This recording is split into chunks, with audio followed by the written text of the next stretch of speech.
This act, the Anti-Corruption and Economic Crimes Act, was enacted in 2003.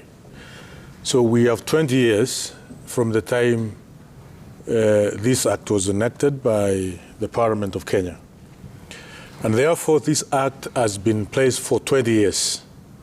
And also it's important to tell Kenyans that it is pre-Constitution 2010 Act of Parliament. And therefore, there are quite a number of articles within this act which are not completely in tandem with the written intent of the Constitution of the Republic of Kenya.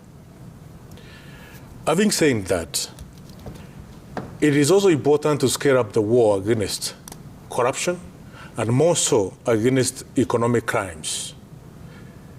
And it is clear the war against economic crimes in the Republic of Kenya has been completely undermined.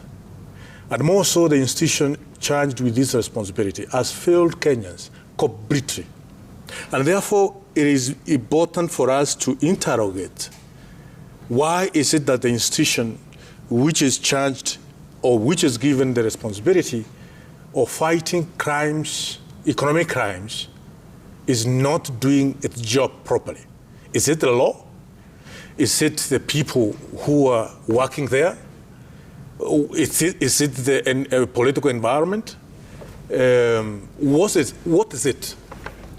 And therefore, I'm trying to call Kenyans to have a very sober discussion, to look at the laws we have in place, whether they have assisted or they have negated the fight against corruption, and more so, the fight against economic crimes. For instance, I want to give you an example, Trevor.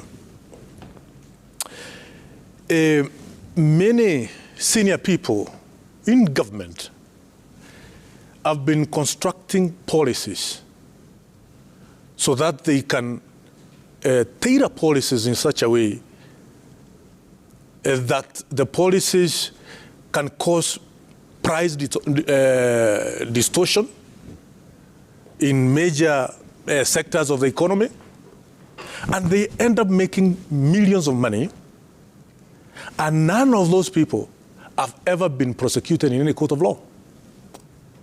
Economic crime is so serious, it's so grievous, it can massacre 1 million Kenyans within a second. Because we are talking about livelihood of Kenyans. So we have a very good section 45(1) and also section 45(2)(a), but section 45(2)(b) introduces ones which lawyers can debate in any court of law from morning to evening, and we lose resources because of the definitions of some of the ones which are here. So you think deleting them will make it stronger? Because many people are arguing that deleting the section... The principle of law, Trevor... will make it... The principle of law, Trevor, is that any act of parliament must be complete in itself. It must be complete in itself. For instance, section 2B, that complies with any law. You know, even in the Bible, the entire Bible is summarized in 10 commandments. We must have a complete act of parliament which does not give any room for a person who has committed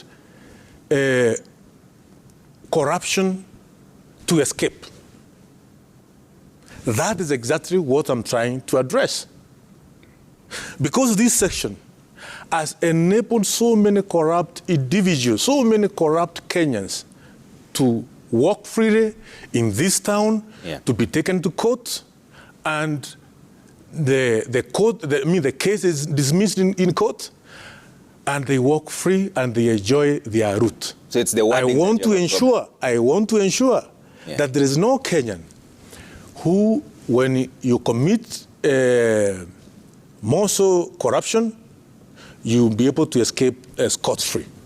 But this section has enabled so many Kenyans to escape scot-free. Make me understand. And you know, Kenya, you know, Trevor, you have been in this country. Yes, I understand. So many corruption cases have been lost in courts, have been dismissed in courts.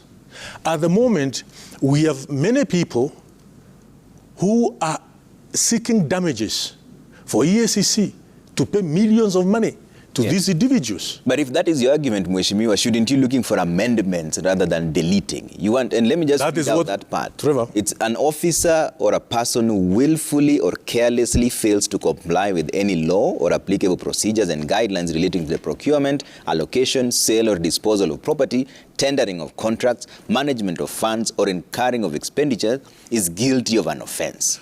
Trevor, if you read my bill, let me read it for you. Is that this act may be cited as the Anti-Corruption and Economic Crime Amendment Act 2022. Amendment, not deletion. And then amendment of section 45 of number 3 of 2023. I mean, sorry, not 2023, of 203. Okay? So I'm not deleting. I'm amending the law. I'm making the Anti-Corruption and Economic Crimes Act more stronger. Okay. So that it can be definitive. It can be precise. Okay. One of the responsibilities of National Assembly of the Parliament of Kenya is to give our courts, our judges, our magistrates, a precise law. Okay. Which can be effective in what we want to achieve as a nation. All right. We want to achieve a nation which is a corrupt-free nation. Okay. Where there is no economic crimes. Okay. And if you commit economic crime, you are sentenced to life sentence. Okay. So